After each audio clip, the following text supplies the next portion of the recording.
When I first started teaching English, I'd anxiously wanted to shape young minds. I wanted to open up their worlds and introduce new and exciting literature. I thought I'd be able to get them to want to put down their phones and pick up a book.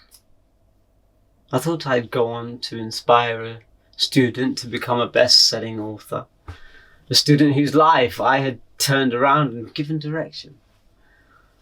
But above all, I thought I would be an engaging and charismatic teacher. But life in a British comprehensive. The Dead Poets Society, this is not. Rather than having them hang on my every word with 30 pairs of eyes looking upon me like I'm some great god of literature, everything I say seems to fall on deaf ears, and they just look at me like, "He's a complete bellend," to use their vernacular. I'm just another teacher in another classroom that's going to give them even more homework than they already want to do. It's so futile and never ending. As soon as one class of cretinous reprobates file on out, another class of indistinguishable miscreants come traipsing on in, and I can't tell them apart. From their hairstyles to their names, it's all the same. The boys are identical to one another, and so are the girls. Of course, there are some good kids in the mix, but there's a growing number of them that seem more preoccupied with being as obnoxious to one another as they possibly can. It's quite uncomfortable to watch sometimes. But I'll be honest, my feeling is usually the same. As long as they're harassing one another, they're not focusing their caustic wit or vile behaviour on me. You learn the hard way not to get involved. I've had my keys stolen, my tyres slashed, my classroom vandalised, and even false allegations made against me. Over the last 7 years, I don't think I've made the slightest bit of difference to any of the students' lives whatsoever.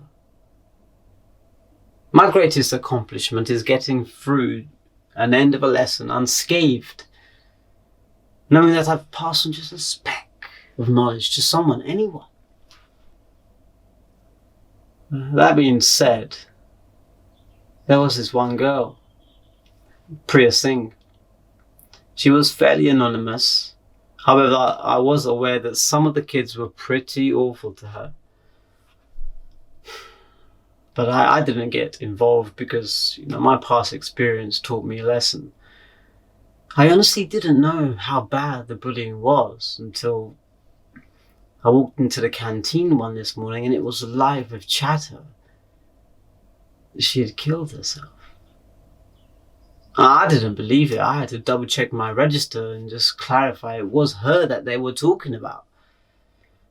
It wasn't until the school released the paper that I had come to know that she loved English. Apparently it was her favourite subject. And me, her English teacher, didn't even know. She could have been that one student whose life I could have changed. Who would have gone on to become a best-selling novelist and dedicated a piece to me, her teacher, for inspiring her. She could well have been the one, and I didn't even know. It's almost Shakespearean. He couldn't have written a better tragedy.